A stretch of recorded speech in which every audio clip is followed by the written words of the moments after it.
change my dead heart, make me alive again, give me a fresh start. So change my heart, please, wash the filth away. Don't leave me drowning here, alone and astray. Don't leave me drowning here, alone and astray. Assalamu alaikum wa rahmatullahi wa barakatuh. Welcome again to another episode of The Power of Zikr, where we are looking at the virtues of dhikr, we're looking at how to do dhikr, we're looking at the different kinds of dhikr, we're looking at important points, tips, things we should be doing, things we shouldn't be doing, and we're doing all of that as part of a series of episodes about the power of remembering Allah Azza wa Jal. In the previous episodes, we've looked at the virtue of remembering Allah subhanahu wa ta'ala, and we remind ourselves of this wonderful hadith, this long hadith, that should I not inform you of the best of your actions and the most pure of them in the sight of your Lord, and the highest of them in terms of your level, and the better, those actions which are better for you than giving gold and silver, and better for you than to meet your enemies, so you strike their necks and they strike your necks. And they said, yes, O Messenger of Allah. And he said, the remembrance of Allah. There is no doubt that the remembrance of Allah in all of its different forms is the best of our actions. And what I wanted to do in this episode, inshallah, is to look at some of the different forms of the remembrance of Allah Azza wa Jal. Some of the different ways that we remember Allah subhanahu wa ta'ala, and some of the major forms that a Muslim goes through in their life of remembering Allah Azza wa Jal. And I want to focus upon two of them today, upon the recitation of the Quran and upon the prayer. And there's no doubt that the prayer is made up of the recitation of the Quran. The prayer is made up of the recitation of the Quran. So let us look for a moment about the issue of the prayer. And the prayer is one of the most significant forms of dhikr, of the remembrance of Allah. And that's why Allah subhanahu wa ta'ala calls it a type of remembrance of Allah in the Quran. So Allah Azza wa Jal says, Ya ayyuha alladhina amanu, idha nudiya lis-salati min yawmi al-jumu'ati fas'aw ila dhikrillah. Allah says, O you who believe, if the prayer is called and announced on the day of Jumu'ah, rush to the dhikr of Allah, to the remembrance of Allah. So this idea of the khutbah and sitting through the khutbah and praying that prayer, that salah that Allah Azza wa Jal commands you to pray, like for example when Allah says, وَأَقِمِ الصَّلَاةَ لِذِكْرِ, perform the prayer to do dhikr, as a form of dhikr, as a form of remembrance for me. So Allah Azza wa Jal describes this prayer and this attendance of the Jumu'ah as a form of dhikr. And this is really from the most significant forms of dhikr.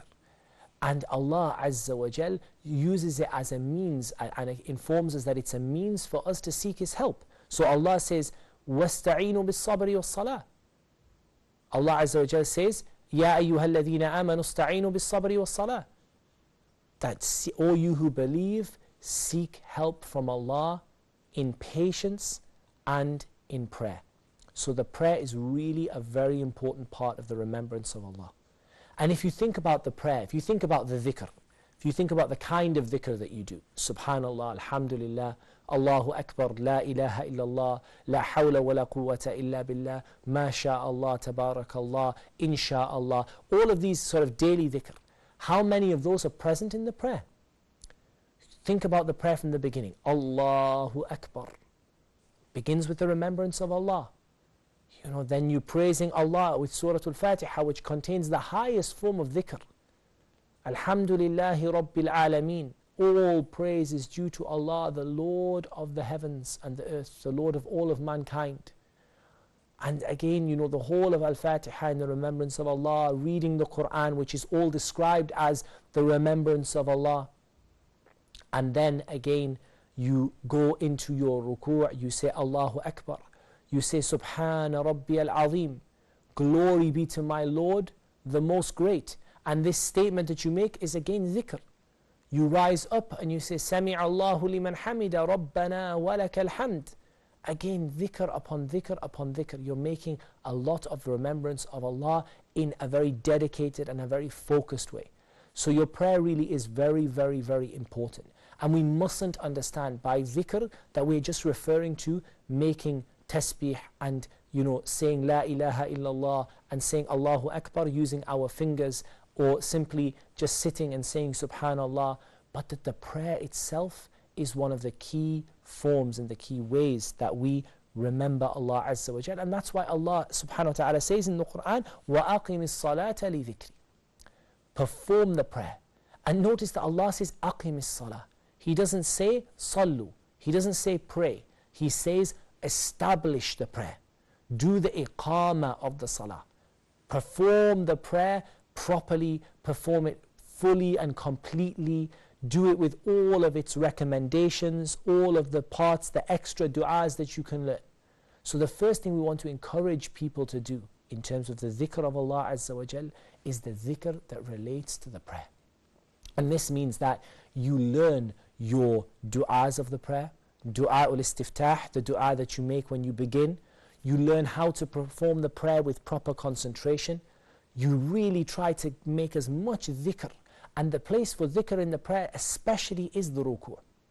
Because in the ruku' the Prophet ﷺ said, as for the ruku', increase in the dhikr of Allah, the remembrance of Allah. So you don't just have to say Subhana Rabbi al-Azim. You can add other adhkar which are mentioned in the books of the prayer and the descriptions of the prayer of the Prophet ﷺ. And when we come to the part of the series where we're going to be looking at the different adhkar, we'll look at some of the dhikr that we can do in the ruku'.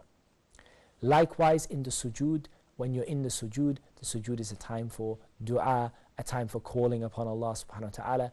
Make as many of the remembrances of Allah, as many of the different types of remembrance of Allah as you possibly can, and learn them. You'll increase your prayer and you'll increase your concentration through it. Not only the prayer, but as part of the prayer, the recitation of the Quran. And the best prayer, or the best voluntary prayer, is the one that has the longest standing. That's when you're on your own. When you're part of a group, you pray in a way that is shorter for people. But the best prayer is the one with the longest standing.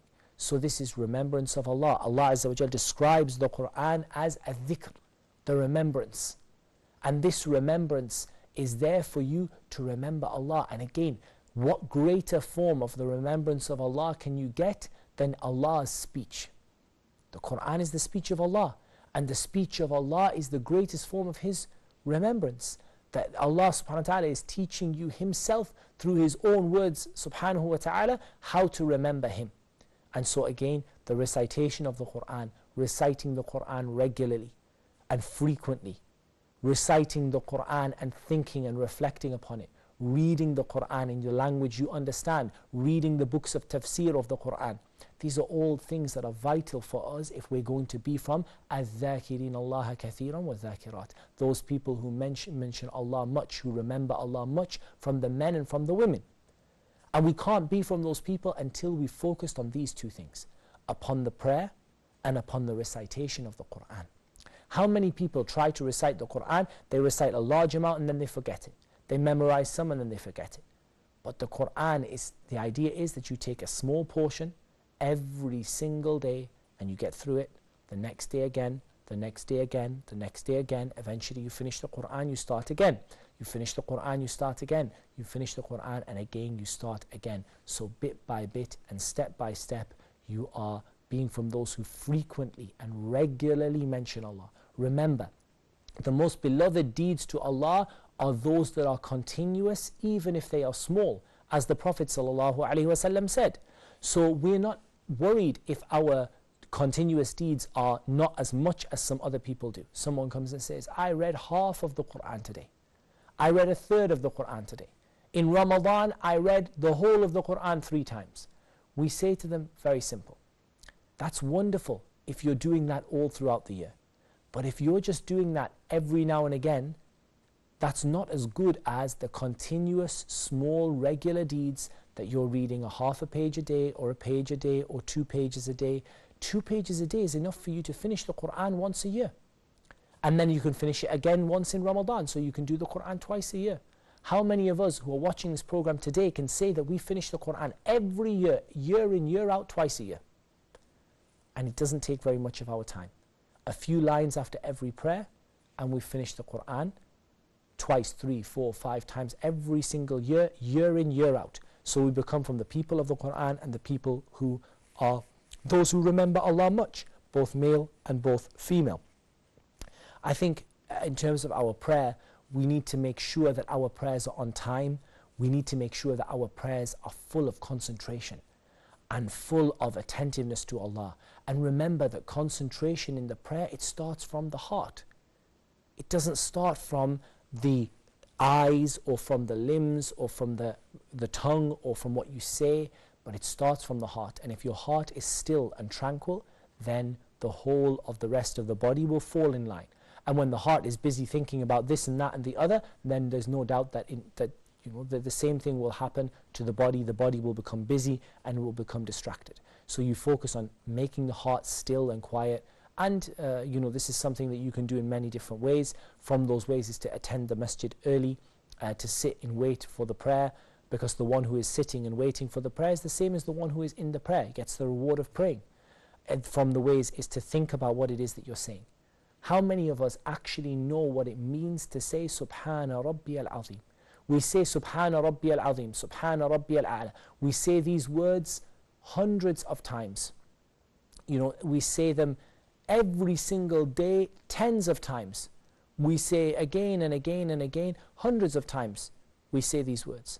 But many of us still don't know what they mean in our language. They don't know what Subhanallah actually means. And one of the things, inshaAllah ta'ala, we're going to be dealing with in these episodes, with the permission of Allah, is some of the meanings of the adhkar that we do, inshaAllah ta'ala. So in future episodes, inshaAllah, we'll discuss what it means to say Subhanallah, what it means to say Alhamdulillah, what it means to say Allahu Akbar, what it means to say La ilaha illallah, La hawla wa la quwwata illa billah, and some of the other famous adhkar that a Muslim recites on a regular basis. So one of the ways to concentrate in the prayer is to know what those words mean and to think about them, to remember who you're standing in front of. You're standing in front of the King of all kings, the supreme ruler of the universe, the Lord of the heavens and the world and the earth. And so, this is something you have to bear in mind. When you get the prayer right and you get the Quran right, then you're going to be from those people who remember Allah much. That's all we have time for in this episode, and insha'Allah ta'ala, please do join me for a future episode of The Power of Dhikr. Jazakumullahu khairan. Wassalamu alaikum wa rahmatullahi wa barakatuh. Wash all the filth away and change my dead heart. Make me alive again.